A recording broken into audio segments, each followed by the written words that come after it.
Hi, Michelle Glass here, and welcome to our final installment in our Chapter 22 Part 2 lecture series.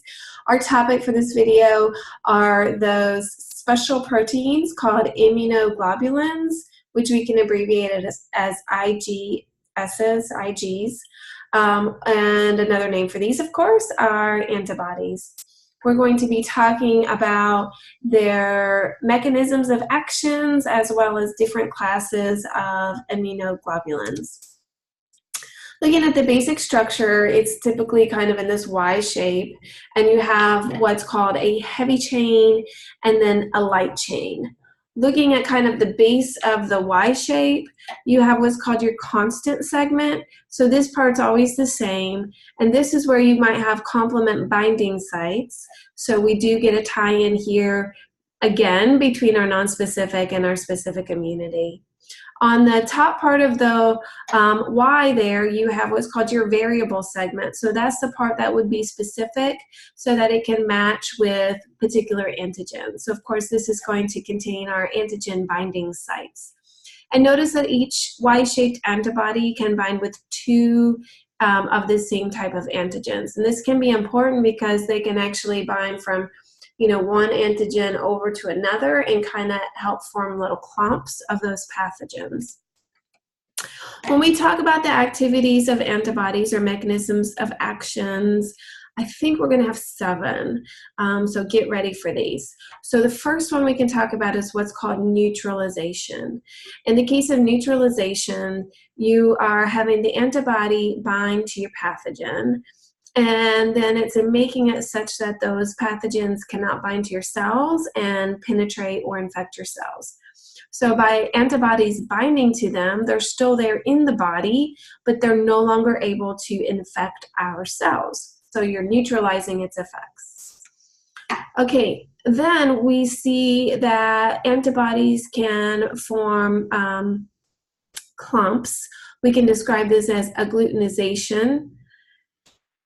Again, this is happening because one antibody can bind to multiple of the same type of antigen. So you can see like we're going across from one antigen to another with that Y. So it's like holding, 2 kids in your hands, you're making a clump there. And when you clump the antigens, then it causes them to come out of solution. So precipitation is talking about coming out of solution. So something that was soluble moving through the body fluids is no longer soluble. So sometimes we're going to see that those antigens are actually toxic chemicals, and instead of that toxin being soluble in the body, when your antibody binds to it, makes a clump, then it becomes insoluble. So now it's not moving through circulation in the way that it was before.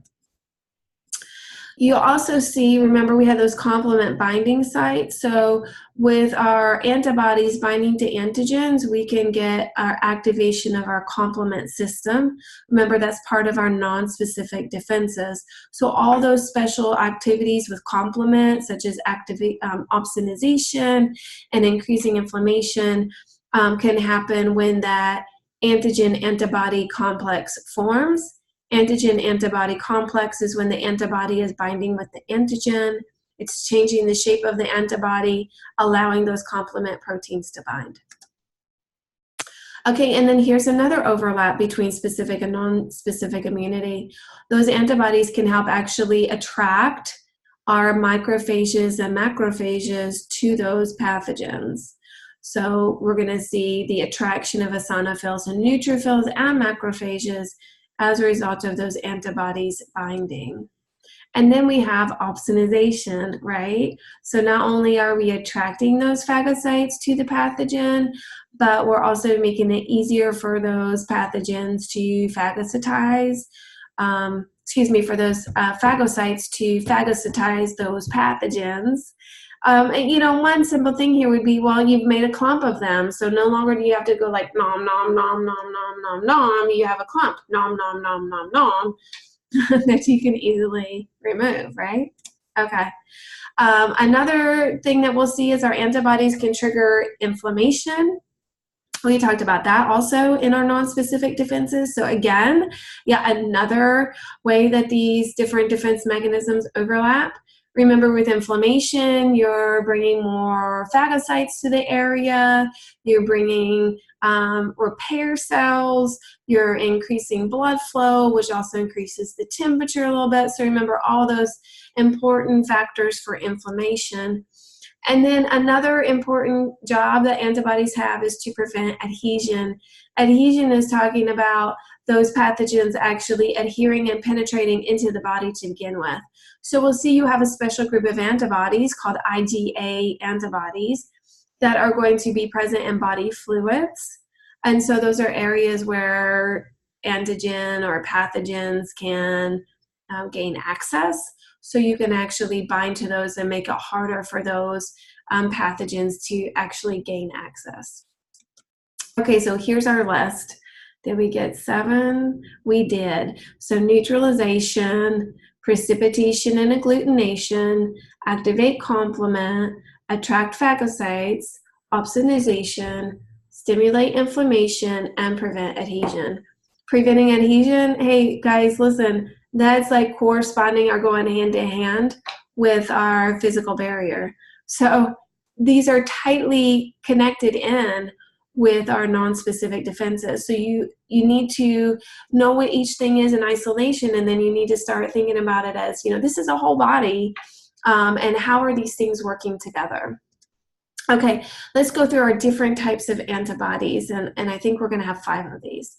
Okay, so the first one, and here I have biggest, which literally means the largest molecule. These are the IgM antibodies. These are part of our immediate response. I'm using that as my memory device. So you're going to be, when our plasma cells release antibodies, they're first releasing the IgM class of antibody. Very soon after, you're going to be making the IgG antibody. The IgG, I use my memory devices, get out. These are the antibodies really responsible for defense of the body. So these are the ones that are going to really help attack and remove those pathogens. Your IgG antibodies are able to cross the placenta. So these are going to be part of that naturally acquired passive immunity that protects our fetus or the fetus.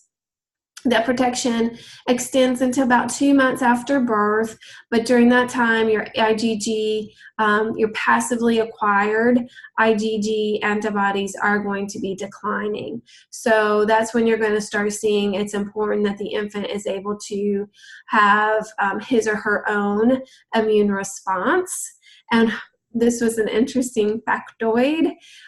From birth until about age 12, people are encountering about 1 new antigen every 6 weeks. So that totally explains all those runny, snotty noses that your toddlers and young school-age children are getting. Okay, so again, the relationship between these two. Your IgM is the first antibody that's released, and it's only after that plasma cell has divided a few times that you start to get that IgG antibody being released. In our primary response, again, IgM appears first, and that's about 1 to 1.5 weeks after the antigen presentation. So it takes a little bit of time to activate those B cells, get them turned into plasma cells, and those first few rounds of plasma cells are releasing the IgM, and then you start increasing your number of plasma cells. They've had repeated divisions, and it's like now they finally know what to do. So now they really start pumping out those IgGs, which are peaking about week 2 of infection. So this might explain why you get progressively feeling sicker, and then you start to progressively start feeling better. So it's part of our primary response. The secondary response is, of course, a lot faster. You have memory B cells that are going to almost immediately release IgG antibodies, and they're doing it at a faster rate, and they're making more. So you're more quickly able to get rid of that pathogen. And very often, you get rid of that pathogen that second time, third time, fourth time around without ever feeling any effects of infection. And in the secondary response, then those IgG levels are always higher than the IgM levels. And so that explains in part why you're going to have such a faster recovery rate.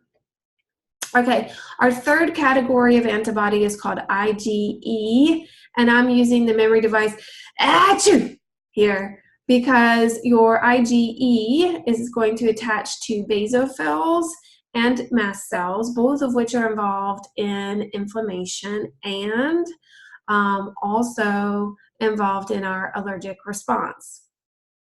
And so that's why I'm going my achoo sort of memory device here. Okay, our fourth category is called the IgD group, and this is what we saw already part of the B cell membrane. We saw that it was involved in a B cells sensitization, which was required before the B cell was activated. So I use the memory device here, darn it, B cell, get busy, to help me remember that my IgD is on my B cell. And finally, we have our IgA, and these are those antibodies I mentioned as being in your body fluids, preventing adhesion. So I use my letter A. This is plan A, prevent adhesion, keep those pathogens out of the body to begin with. So you're going to see this in your body fluids, such as mucus and tears and saliva and semen and also breast milk. This is going to be important then for those infants as their levels of passively acquired IgG antibodies decline. They are getting some IgA antibodies from mom through breast milk. So that's helping to sort of boost their immunity while they are having their own immune responses, which include those production of memory cells. Okay, there is a lot more talked about in our textbook. It goes into immunocompromised syndromes. It talks about when your body attacks itself. It talks about how stress affects your immune response. All that's very interesting. So take some time and read over that. But this is it for our lecture material.